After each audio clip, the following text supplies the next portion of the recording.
Adea Chuds. Hello, everyone. Xilegg sa Ezra. Deloichet, Getringa Chag Yithastant. Sadith Nakai, Rudy Analis, Demientieff Yithhava Ezra. Sioj Sekangane ve Ezra. Togatili Kayachoch Yith Nacion. Kayachoch Ids this do. UAF Trafiera Naten Kwissene, social work Aho. Geti Xilegg Shokotsen Yechudzet Lacha. I just wanted to say thank you, Doyan, for inviting me to be the keynote today. I'm so excited. You heard my introduction, so I won't go into that too much more, but I'm just so happy to be here with you all and to see all of the beautiful elders and all of my family and all of my friends in my community. I'm just so grateful also that Doyan has asked me to talk today about my work around trauma and healing. I was told that this is one of the first keynotes where this would be the topic. I wanted to share that on Monday, I listened to Will Mayo's keynote at the TCC convention. And he said that every good thing in life comes from healthy, loving relationships. And I was so happy to hear that. And I was so happy just to hear him talk about love, because love belongs everywhere, and especially here today. I talk about love a lot at the University of Alaska Fairbanks. I also wanted to share a tool as I'm talking about trauma, just thinking also about strategies for healing. My uncle Pat Frank shared with me a really powerful tool about 10 years ago that was kind of focused on moving from your head to your heart. And he said, you know, we work in institutions and organizations and systems where we walk around and we're in our heads a lot. So we're thinking about the future, we're thinking about deadlines, we're thinking about, are worried about things. And our to-do list and all of that, and it takes away from us being present, and it takes away from us even sometimes recognizing what's happening in our body, that we're tired or we need rest or that we're hungry or all of those things. And he said, I want you to practice moving from your head to your heart every single day when you notice that you're in your head. And I started to do that at the university, and it's such a powerful tool to stop for a minute. And you can even just put your hand on your heart and feel the energy starting to flow. Take a deep breath and just move in a heart-centered way. And my connections with students and with the people that I work with and my family and my community all got stronger. So it's a great tool to think about. And one of the reasons he brought that up is because when we're in our head so much, sometimes we miss the signs of illness in our body, that we're getting sick. And so he wanted me to be okay. So Dogadin, uncle, for that. I also want to start in a good way. So I don't know if Elizabeth Flegel is here, but I've co-taught with Elizabeth for the past 15 years. And she's always modeled starting in a good way. She modeled that through prayer, through singing, through reading her book. But it was always to bring us together in the very beginning. Her and other elders have told me that when we start in a good way, it helps us all to get on the same page, right?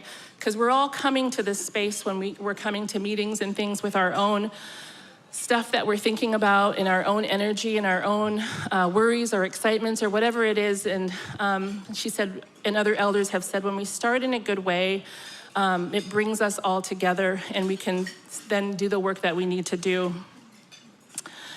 And so I wanted to actually play this song. It's just a gratitude song by my Ista, my cousin Yochgitsi George Demientieff Hawley.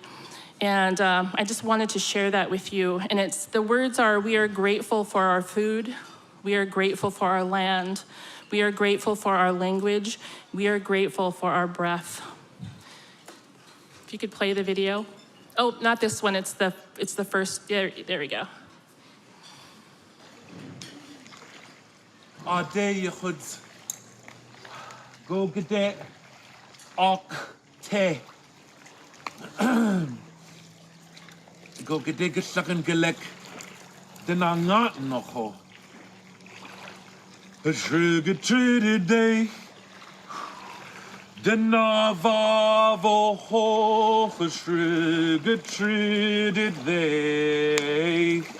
Then I'm not no ho. A sugar treated day. Den go ho, a trick-a-treated day. Den yet, oh, hey, ah, hey, hey, ee-ah, hey, ah, hey, way, ah, day de roi, hey, ah, hey, hey, ee-ah, hey, ah, hey, way, ah, day de roi, trick-or-treated day. Hui! Yay, Dogetin, Yachgitsi, Geti, Hastrigadistan. I am very grateful for my Decanog language community and language mentors that help me heal through the language. It connects me to who I am as a Decaton person. It helps me to feel connected and gives me a sense of belonging. I also want to just give a shout out to Doyon Foundation Language Online program for all their good work. With the interior languages. I'm in the Language Mentor Apprentice program, and my mentor is Beth Demientieff. So Beth Demientieff Leonard, or Ganon Dedoy is her name. And so it's been super fun. I feel like I've grown so much in the language and in well-being. I also just want to say Dogadin to my amazing mentors and teachers, Edna Deacon of Grayling, and the late Jim Dementi, and so many others that have worked so hard and tirelessly taught the language to us over the years. And it adds to our healing and wellness every single day, so I'm grateful for them. In the short time we have together, I wanted to share a little bit about my work around trauma and healing. Specifically why I believe we have to become aware of the impacts of trauma and also ways to help ourselves heal. So the next slide is just examples of resilience and wellness are rooted in all cultures and communities across Alaska and the world. And I would say that the first reason we should learn about the impacts of trauma and healing is because trauma is if it's not dealt with, it can cause us to become sick in our body, mind, and spirit. Many of us carry heavy burdens on our shoulders and in our bodies and throughout our lives, me included. And we deserve to be loved, to be cared for, to rest, to live joyfully, to live healthy. And together, we can help each other heal. And healing happens in loving and supportive relationships. So trauma is not what is wrong with us, it's what happened, right? Something happened to us that was physically, emotionally, or spiritually harmful. And it can include things like abuse and neglect and accidents and violence. And for our people, trauma's also included boarding school, leaving home for long periods of time, not being able to speak our language or practice our ceremonies. But because we are human, we will all experience something traumatic in our lifetime on this earth, if not multiple things. Trauma is widespread, and we are not alone in this. But if we have support and resources inside ourselves and in our families and communities, the energy of trauma can move through us and be released, and we can grow from it. When we don't have support or haven't learned enough ways to cope with the trauma, it can actually get stuck inside of us and cause illness. So I know hearing this can be hard, and it can be painful, and it can be overwhelming.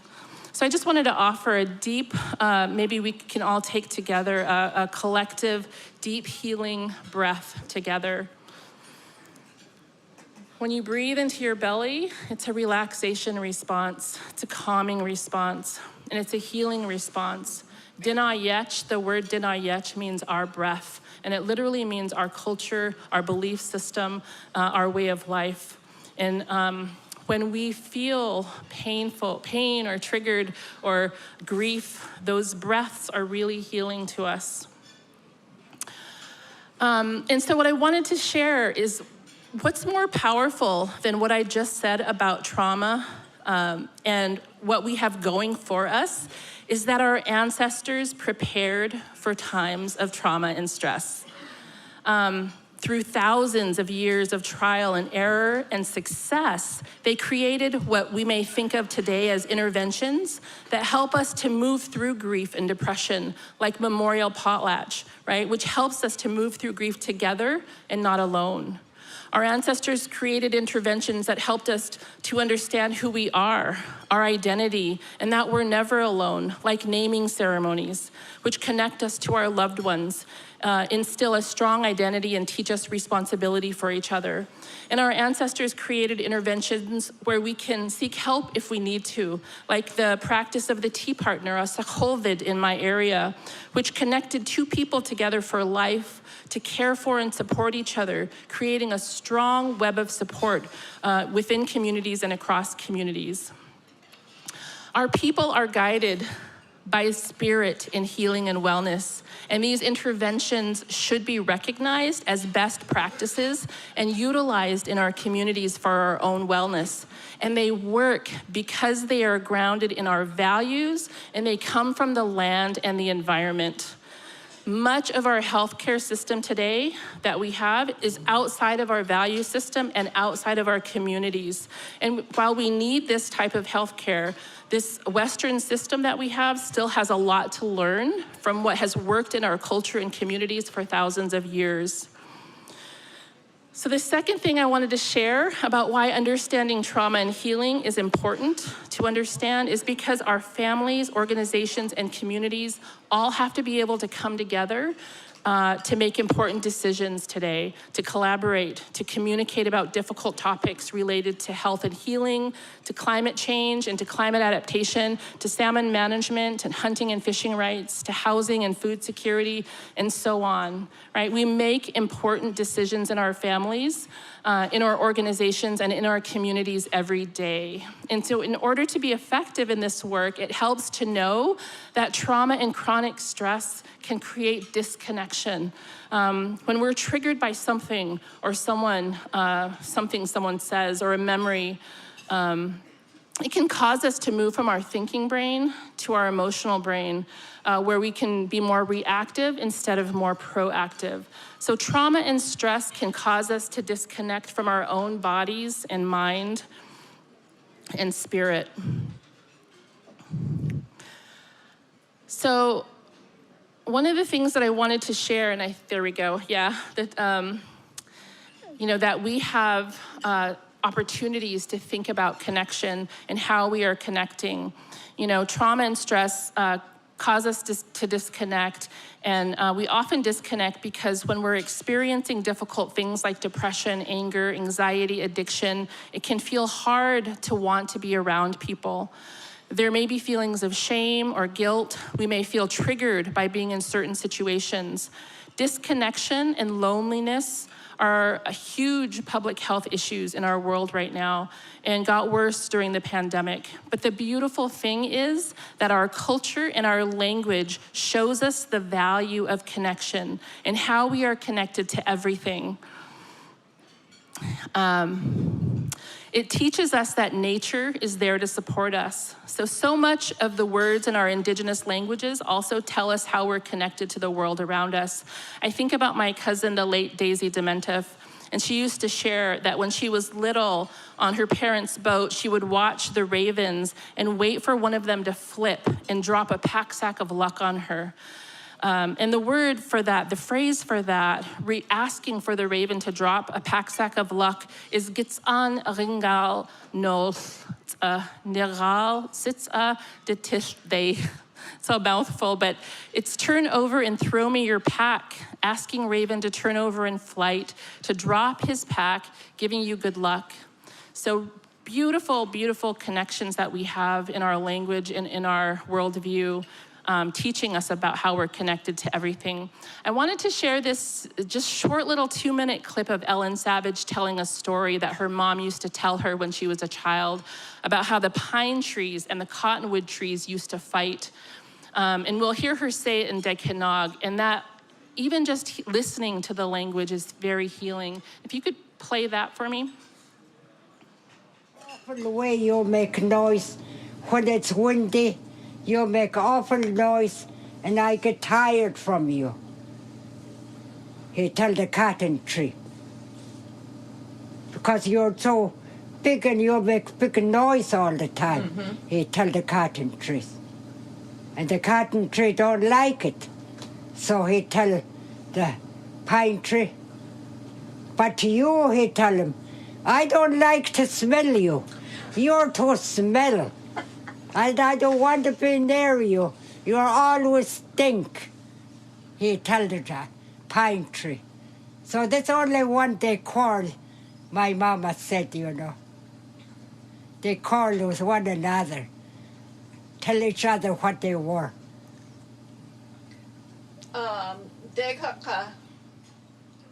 Oh, the clang and off. Trine. And she is Tatahone. Oh, it's how we had the dach.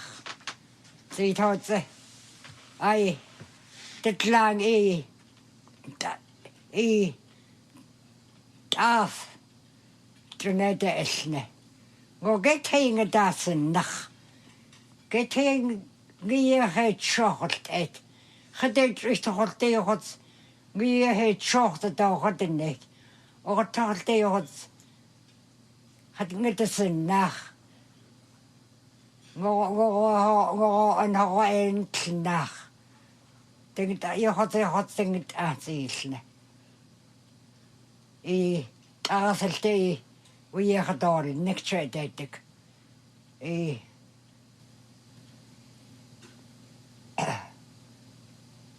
The lands we are door. Getting a deck. Go get hay, get the sun nach, it's 80s. You had the sting or what the shit. A sting it since he thought the get hay, get the sun nach, Trinate. You had then shot it in the hellstick, it's how we had the dachten. Go get a hot sing off, go dancing off that ne. Take a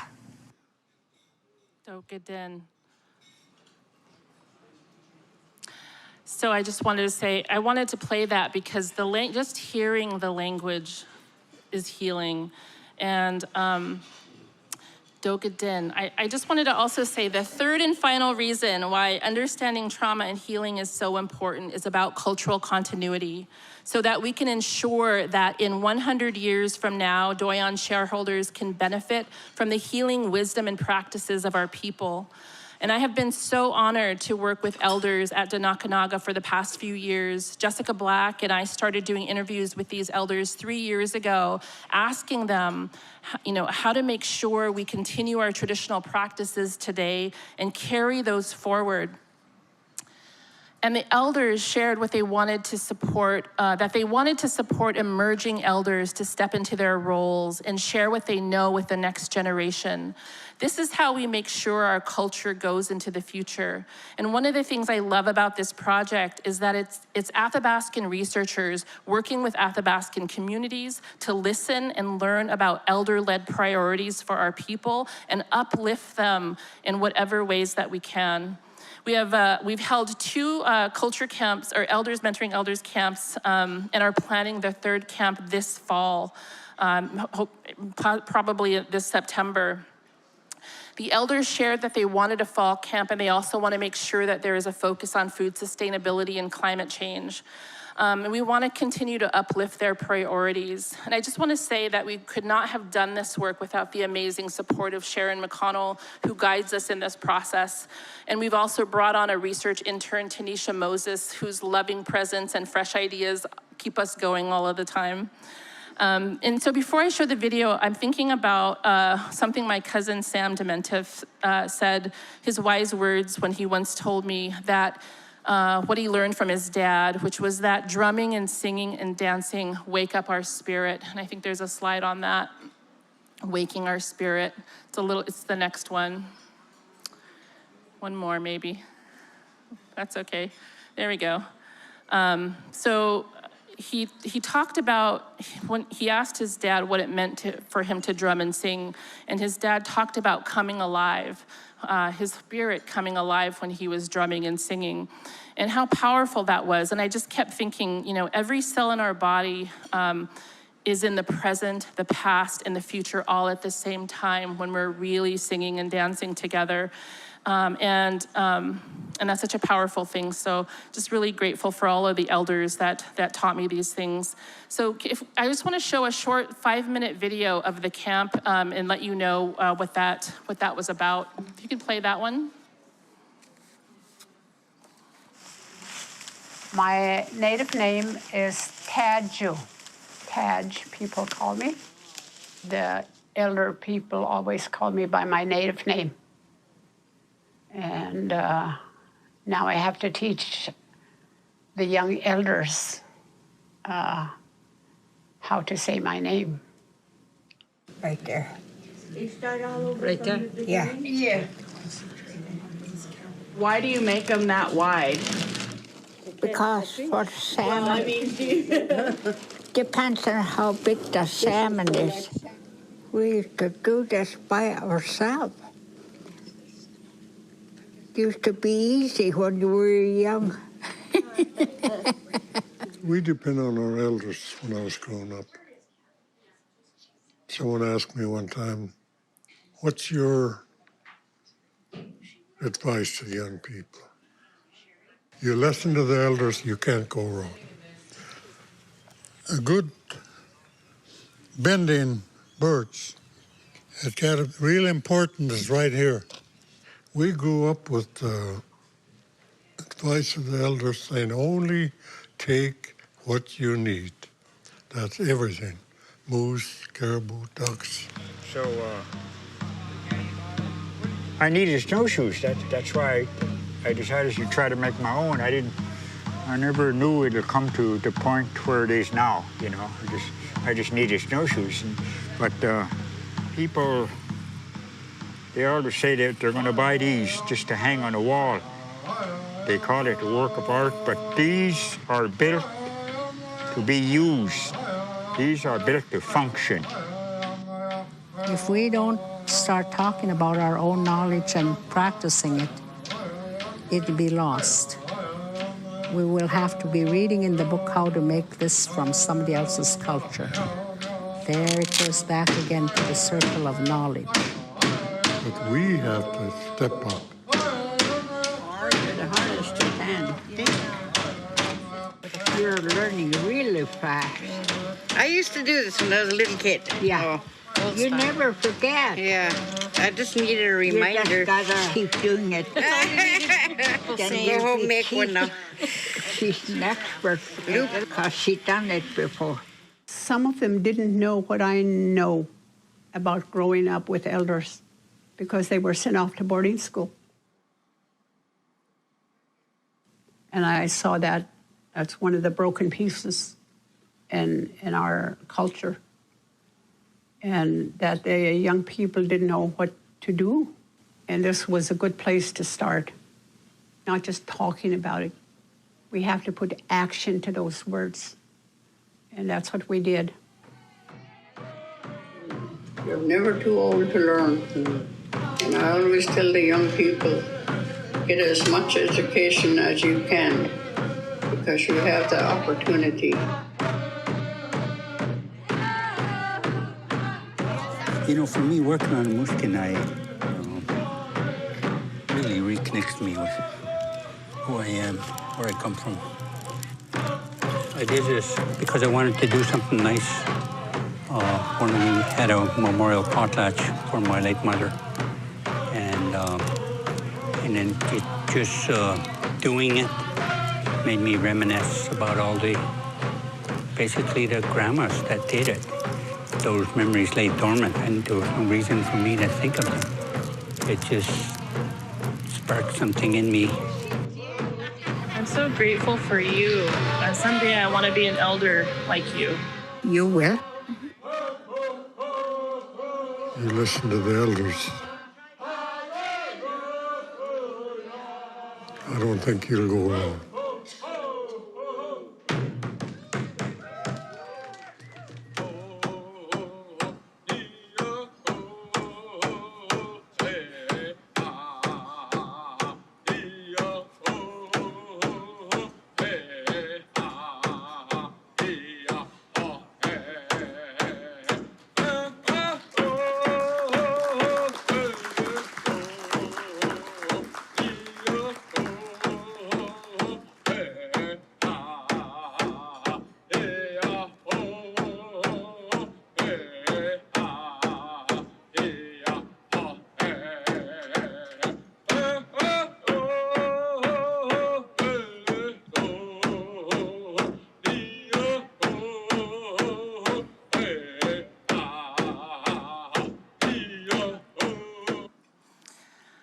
Well, I just want to close in saying, and there's a slide about honoring the whole person, and this is my dad, and I just wanted to, share that, the reality is that we are whole human beings, including all of our strengths and all of our challenges, all of our experiences, and when we're able to show up as all of that, that's where our power lies. That's when my Aunt Rose would say, we are precious and powerful people, and don't you forget it.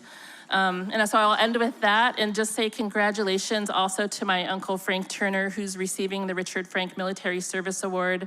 Uncle Frank actually shares powerful stories with me about wellness and healing and connecting to nature, and I think about that all of the time. So Hashugadistin, I'm grateful for you. And I will leave you with that.